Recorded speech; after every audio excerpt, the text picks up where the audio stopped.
fiery horse with the speed of light, a cloud of dust, and a hearty Hi-Yo Silver, the Lone Ranger.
With his faithful Indian companion Tonto, the daring and resourceful masked rider of the plains led the fight for law and order in the early western United States.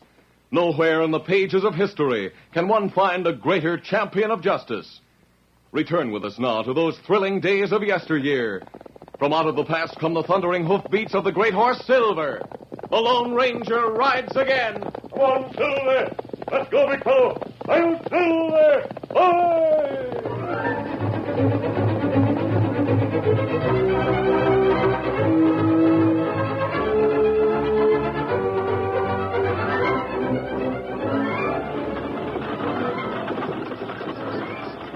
Dan Reed, 14-year-old nephew of the Lone Ranger, was riding in the stagecoach to Ori City after visiting with friends some distance away.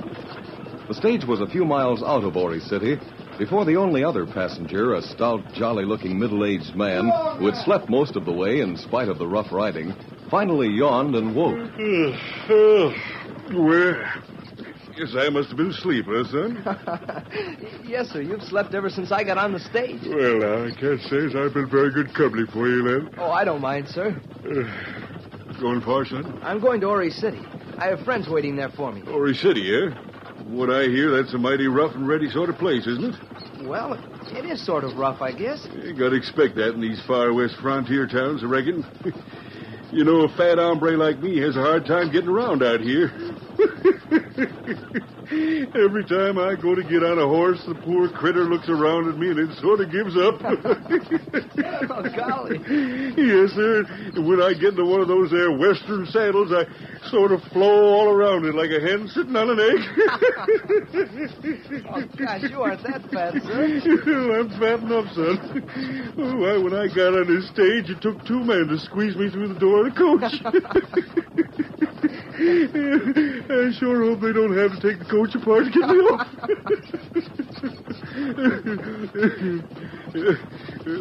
My name's Tom Slater. What's yours? Dan Reed, sir. Yeah, good name. I like it. Like you too, Daniel. Well, thank you, Mr. Slater. Always did like boys that was nice and polite to their elders. My sister Miranda has a boy. Must be about 20 now. She has a small ranch outside of Ori City. She's a widow named Sellers. You know the place? No, sir. I didn't think you would. Just a small place. Her son Jim got himself a job of some kind over in Pecos. Pecos isn't very far west of Ori City. It can't be too far, because Jim goes home quite often. Seems to make a lot of money, too, she said in her letter. Asked me to come out to visit for a week or two. I come from Dallas. Oh, I've been there. Yeah, up-and-coming place, Dallas. You'll have to come out and see us, Daniel. Miranda wrote that Jim would come to see me while I'm there. He'll probably come out tomorrow, knowing I'm expected. Oh, that's nice. Got a horse? Oh, yes, sir. I have a fine horse named Victor. Good. You ride him out to the Sellers' place tomorrow and meet Jim and Miranda. You'll like him. All right, sir. I'd like to. I guess I can find out where the ranch is if I... Great day. What's going on? Can you see? Well, golly, some horsemen are coming. They look like outlaws. Outlaws? Holy gravy, now isn't that something? Here they come. They're all wearing handkerchiefs over their faces. Hey, don't be scared, Daniel. Just let me do the talking. Hey, you up on the boot. Right on that money box. Hurry up. Sure. Right away, mister. Seems to be three of them. Yes, there are. Hey, Jack, get off your bronc and help Bill with that box. Sure thing, sir. Golly, that must be Turk Banner and his men. You know him? Oh, no, sir. He leads a gang of outlaws. The law can't catch up with him. I'll take a look in the coach. Here he comes, Mr. Slater. You just sit tight, Daniel. All right, in there, climb out it. Jumping catfish.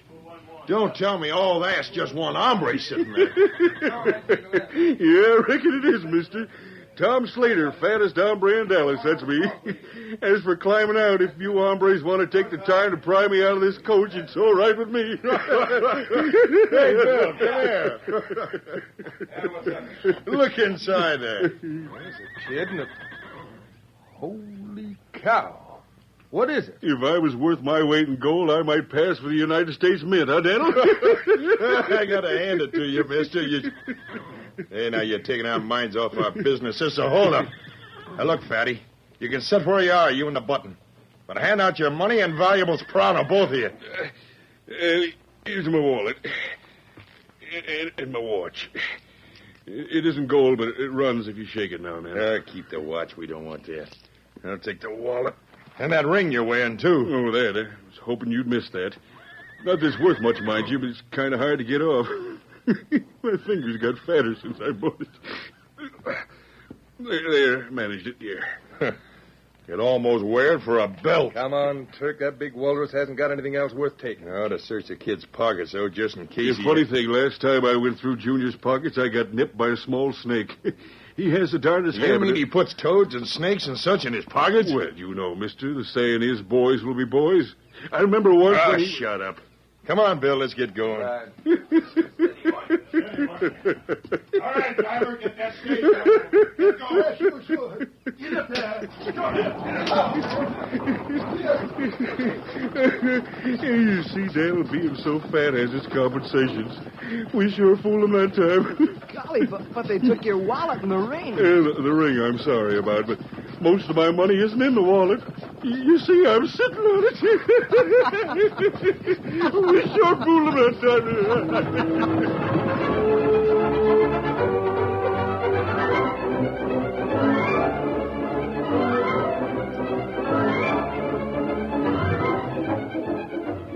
After arriving at Ori City, Dan Reed went to the livery stable where he had left his beautiful stallion, Victor. Riding into the hills outside of town, he soon arrived at the Lone Ranger's camp. Dan lost no time in telling the Lone Ranger and Tonto about the holdup. So it was Turk Banner and his men who held up the stage, huh, Dan? Yes, sir, I'm sure it was. One of the men kept calling him Turk. Not him, all right. The driver went right to the sheriff to report the holdup, and Mr. Slater went along with him. Mr. Slater seems to be quite jolly. Oh, golly, he's sure funny in the things he says. Seems to be smart, too. He saved you from being robbed by hinting that you carried toads and small snakes in your pockets. That's right. Him think plenty quick to fool outlaws. It doesn't seem possible he's as stout as you say, Dan. Oh, you ought to get a look at him, and then you'd see for yourself, sir. I appreciate his kindness to you. He was awfully nice. I'm going out to see him tomorrow at the Sellers place, to meet Mrs. Sellers and her son, Jim. Sellers' place? Oh, that's the small ranch a few miles up the trail from here, Tonto. That's right. I was going to ask if you knew where it is. You know, I noticed one thing while Mr. Slater was talking to the outlaws. Oh, what was that, Dan? The one they called Jack sat on his horse waiting. I noticed his boots were covered with a strange-looking red-colored clay. Really? Uh-huh. And when Turk and the other one walked away from the coach, their boots had the same stuff on them. And it was on the horse's hoofs, too. Dan, keep eyes open. Him see plenty. Yes. Tonto, you know of any place where there's clay like that? No. No, me not know, Kimasabi. We could find out. Might be our chance to round up the Turk Banner gang. That right. We'll inquire around town about it. All right, come on. It's time to have some supper.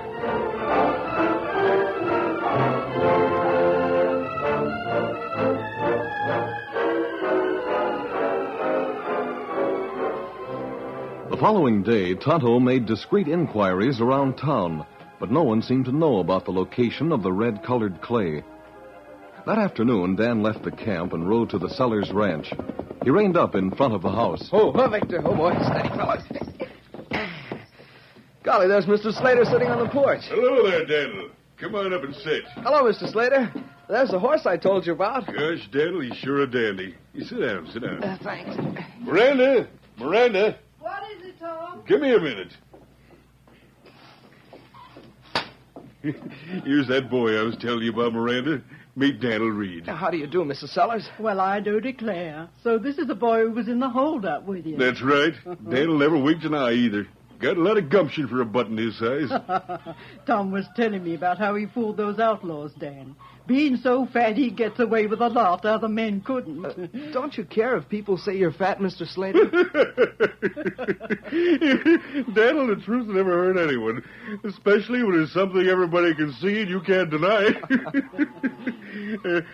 Where's Jim, Miranda? Jim's around back saddling his horse. He says he has business in town for a spell this afternoon. Well, I don't want him to get away without meeting Daniel. Hey, you like Jim, Daniel. Fine lad. Yes, sir. He's just as lean and slim as you are, almost. Not much Slater in him, I reckon. Jim's riding around now. There he is. Jim! Oh, Jim! Hey, get off that bronc. Come up here a minute, Jim. I want you to meet a friend of mine. All right, I'm Tom. Easy, boy. Jim, shake hands with Daniel Reed. He come in on the stage with me yesterday. Howdy, Dan. Glad to know you. Same here, Jim. I've heard a lot about you. Uncle Tom gets most of his exercise talking, seems like. Now, Jim, don't talk about your uncle that way. I reckon he hit the nail on the head at that. I guess it's a good thing you can't talk like you do, Mr. Slater. Yesterday, when the stage was held up, you... What are you staring at, Daniel? Oh, nothing. I guess you were looking at my dirty boots. I didn't get a chance to wipe them off. Well, I get my boots dirty, too, sometimes. Boots don't look right till they get dirty, I always say. I'm afraid I'll have to leave now, Mr. Slater. I'm sure glad to have met all of you. Oh, do you really have to go, Dan? I was hoping you'd have some supper with us. Thanks, but I really have to go. I'll come back sometime soon. Glad I met you, Dan. Goodbye. Goodbye. So long, Daniel. You come back before I leave here. All right, Mr. Slater. Goodbye. Goodbye. Dan. Steady, boy. Easy, Victor. Come on, Victor.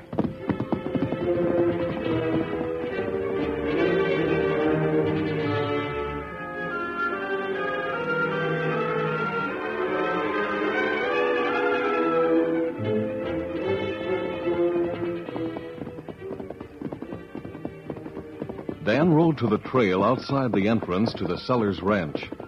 He rode into a thick clump of trees nearby and reined up. Ho, Victor. Ho, boy, ho. Golly. Jim had clay on his boots just like the kind the outlaws had on theirs. Well, I'll wait and follow him, Victor.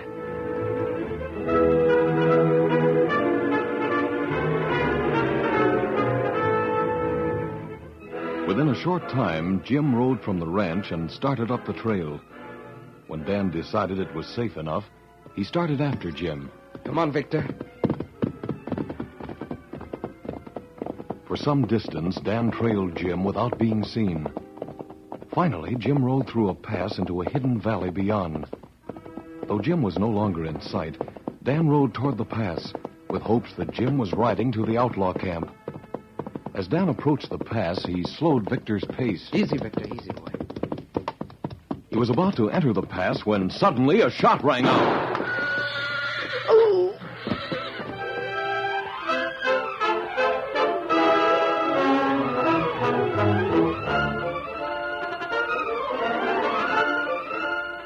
The curtain falls on the first act of our Lone Ranger story. Before the next exciting scenes, please permit us to pause for just a few moments.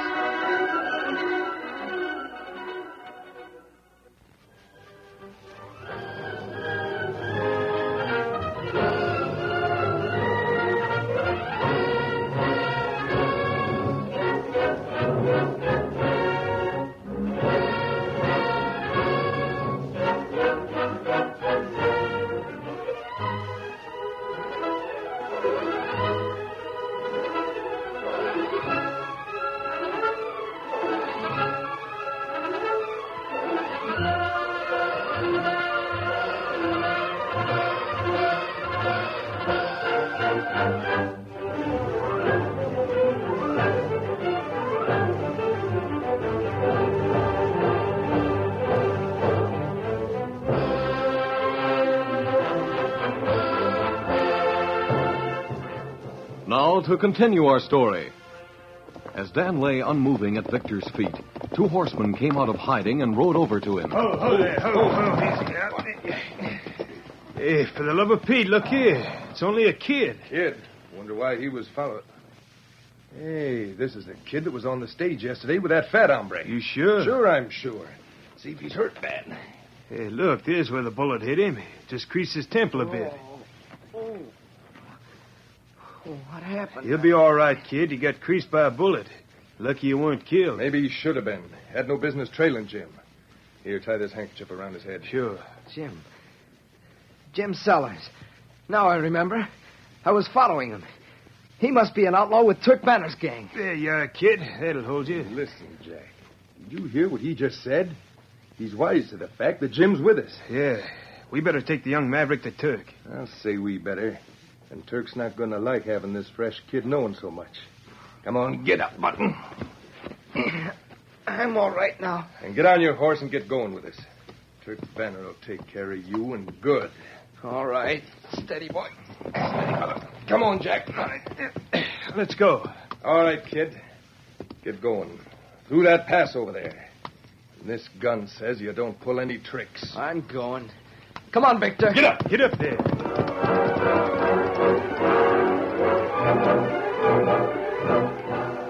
After darkness had fallen, the Lone Ranger became anxious about Dan. A bright full moon lit up the countryside so that he and Tonto could see for some distance down the trail, which they watched anxiously. Finally, the Lone Ranger spoke. Tonto, I'm worried about Dan. The Sellers place isn't far from here. We should have been back long ago. That's right. We'll ride over to the Sellers place and ask about Dan. I'll be relieved if we find he's still there. It not take us long to get there. I know. We'll go right now. Here, Silver. Come, Scout. Steady, big fella. Easy. Easy, fella. Come on, Silver. Get up, Scout.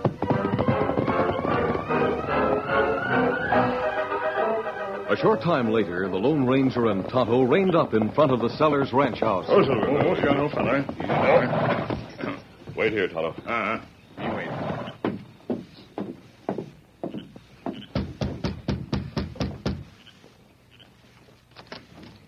Well, what can I... Sakes alive. A masked man. An outlaw. Forget the mask, Mrs. Sellers. I'm not an outlaw. Is Mr. Slater here? Well, yes, he What's is, all the but... flaring about, Miranda? Why don't you... Holy gravy. I didn't expect to be held up every day of my visit. I don't have to ask if you're Tom Slater. Dan told me about you yesterday. You mean Daniel Reed? Don't tell me he hangs The out... mask doesn't matter. I'm a friend of Dan's, and I'm worried about him. Was he here today to see you? Yes, he was here this afternoon. That's right. Little scalawag didn't stay more than 5 minutes at the most. Well, that's strange. Why did he leave so soon? I don't reckon I can tell you that. Seems like he was sitting there on the porch relaxing and talking, and all of a sudden up he gets and takes himself off. Oh, I hope nothing's happened to him. So do I. Do you have any idea why he left so suddenly? Nope. For a minute this afternoon, I got to thinking Daniel was so persnickety that when he saw all that reddish-looking stuff on Jim's boots, he didn't want to mix with such careless folk. Seriously, though, I don't know why. Just a minute, Mr. Slater. You mentioned the reddish mud or clay on somebody's boots. Oh, he was talking about Jim, my son. He's careless about such things. I see. Oh, is he home? No. He was just getting ready to go to town when Dan came. Yep. Daniel stared at Jim's boots a minute and then excused himself and lit out. Jim left right after. I'd hate to have anything happen to Daniel. Sort of got a liking for the lad. Yes, I have, too. Well, thank you for talking to me. I'll see you again sometime. Yeah, sure. If you're a friend of Daniel's, come on around any time. Mask and all. Thanks. Goodbye. Goodbye. Goodbye. You find out anything, Kimasabi? Yes, Tonto. Something very strange. Dan noticed reddish-colored clay on Jim Sellers' boots. Like on Outlaw's boots? That's right. Dan must have planned to follow Jim and rode away from here just ahead of him. That mean Dan go out to trail and wait there, maybe. Yes. We'll ride out there and try to pick up their trail. The moon is plenty bright enough. Big fella. Come on, Silver. Get him up, Scout.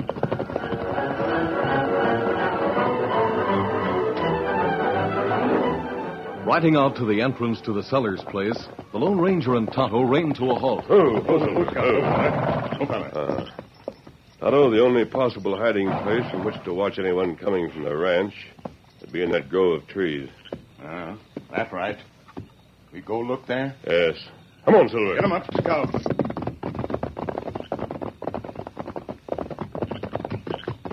Oh, now, easy, fella, easy. Steady. Easy, fella. Look, Kimasabi. Footprints here. So I see. Somebody stopped here, then rode out that way. Footprints not go toward town. That means Jim Sellers didn't go to town as he said he was going to do. Dan must have followed him toward the hills. All right, let's get going. Steady. Come on, Silver. Get him up, Scout.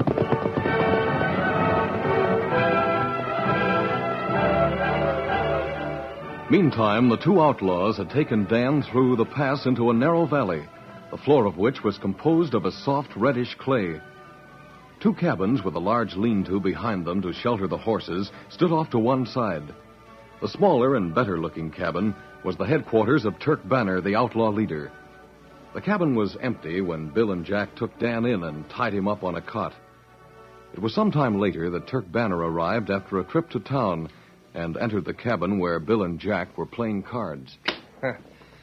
That beats me, Jack. Oh, hi, Turk. How many times do I have to tell you hombres to use your own cabin to... Who's that on the cot? The kid we caught trailing Jim into the pass. Yeah, Turk. He's the same Button that was with Fatty on the stage yesterday. I thought that kid looked a little too wise for comfort. Untie his feet and bring him over here. Then go get Jim. I'll get the kid. Jack, go after Jim, will you? Yeah, sure. Guess he's sleeping in the other cabin. Hold still here, son. I get these nuts undone here. There you are, kid. Now you can get to your feet. Come on, Turk wants to talk to you. All right. I'm a little stiff from those cords. Here he is, Turk. Yeah, so I see. You're smarter than I thought, Button. So you trailed Jim out here, huh? Yes, I did. What made you suspect he was coming here? I saw clay on his boots like the clay on yours. Well, what do you know? This kid isn't dumb. Trouble is, he's too smart for his own good. Who did you tell about this clay idea, kid? Nobody. When I noticed Jim's boots, I didn't have time to tell anyone. I just followed him, and... well, then they shot at me and brought me here. Here's Jim, Turk. What do you want, Turk? I was just... Dan Reed, what are you doing here? The little coyote trailed you here because the clay on your boots looked like the clay on ours. He was on the stage we held up yesterday. Golly, kid, you shouldn't have done it. Mr. Slater and your mother are sure going to be sorry when they find out you're an outlaw. Hold on, Dan. I'm sorry, too. Because I sort of liked you when we first met. You didn't look like you could be like these... well, like these others. Shut up. Oh! If my hands weren't tied, I bet you wouldn't slap at me like that. Listen to him. Talks tough, huh, Turk? That dirty little spy. I'll take that out of him. Wait a minute, Turk. Don't hit him again. Who says I won't? Why, I'll slap the daylights out of that Button. I say so. Get him up and don't move, any of you. What the? Put down that gun, Jim. It's suicide if Your you try death won't be suicide if you don't do as I say. Get over there near Bill, Jack. He's gone loco. Dan, turn around and back up to me. While I hold this gun on him with one hand, I'll try to untie the coat on your wrist with the other. Golly, I'm turned around. As soon as I get you loose, head for the door. Your horse is probably in the lean-to out back. Get him and head for home. There, it's loose. Right. Why, you fool. He won't get past Red out at the pass. He's on guard there. No, he isn't. He's tied up out in the lean-to. What's that? He's bluffing. Hey, I don't get this at all. You will. I didn't intend to show my hands so soon. When you started slapping this kid around, I decided to do something about it. You're 1 against 3, Jim. You're a fool sticking your neck out over that kid. Before you go, Dan, go behind Bill and Jack there and take the guns. Be careful. All right. I'll plug the first one that moves. Yeah. I have them. Here they are. Put them on the table. All right. Good boy. Now beat it and get your horse. But what about you? They'll kill you if they get... Sure will, kid. What? Grab that gun, Jim. What in places is this? Next time you better be sure you learn how to tie a knot. I saw through the window as I was coming to tell Turk what you done. Grab that gun. Good work, Red. I saw you sneak open the door. Now, you dirty double-crosser, I'm going to put a bullet right through you. Look out! Ow! My elbow! Let's get him, Turk. Me not think so. Hey, the gun's on the table, Dan. Don't move, either of you. The masked man at the window. I'll get those guns. Not good, Dan. Dan, are you all right? Yes, sir. Well, looks like we got here too late for the fun, Jim. Say, this masked hombre's still holding guns. Reach, mister. Yeah, he's all right, Sheriff. He's all right. I can vouch for I'll him. say he's all right. If it hadn't been for him and the Indian, I'd be a dead duck right now. Now, hold on. What's this all about? Jim, aren't Jim you one pulled of a the... gun and made them let me go. I guess a little explaining's in order. I didn't suspect Dan had followed Jim out here. Anyway, this will explain a bit. Yeah. Marshal's badge. Yep, from Dallas. Turk Banner's wanted there for a bank robbery 6 months ago. But I don't quite understand And that. Jim isn't an outlaw? My nephew an outlaw? Of course not. He telegraphed me he had a line on Turk Banner. Had a chance to join his gang for evidence. Jim's a deputy marshal in Pecos. That's right. I got word to the sheriff in Ori City to raid this camp tonight. After Uncle Tom said there was evidence to prove Turk was an outlaw. You can't prove anything against me. Oh, I can, eh? Well, that ring you're wearing with all the string wrapped around it to keep it on is the one you stole from me on the stage yesterday. I made sure you saw it after I heard an hombre call you Turk. Why, you... That'll start things against you, Turk. We'll make some of your men talk, too. Just wait and see. Then if Dan hadn't followed you, the gang would still have been captured. Is that right, Jim? No, sir. Good thing Dan brought things to a head and you came when you did. The outlaw Red that I brought in from the pass and tied up got loose. It would have got wise and cleared out. Dan's sure a smart youngster to figure out that clay angle. Thanks. I guess you others can handle things now. Adios. Come along, Dan. Adios, mister. Who is that man? I guess you all wonder who that is. He's the figure of a man I'd like to be. I make two of him in size, but holy gravy, he's got me beat a mile for brains and brawn. I knew when I first spotted him that he must be the Lone Ranger.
This is a feature of the Lone Ranger Incorporated, created and produced by George W. Trendle, directed by Charles D. Livingston, and edited by Fran Stryker. The part of the Lone Ranger is played by Brace Beamer.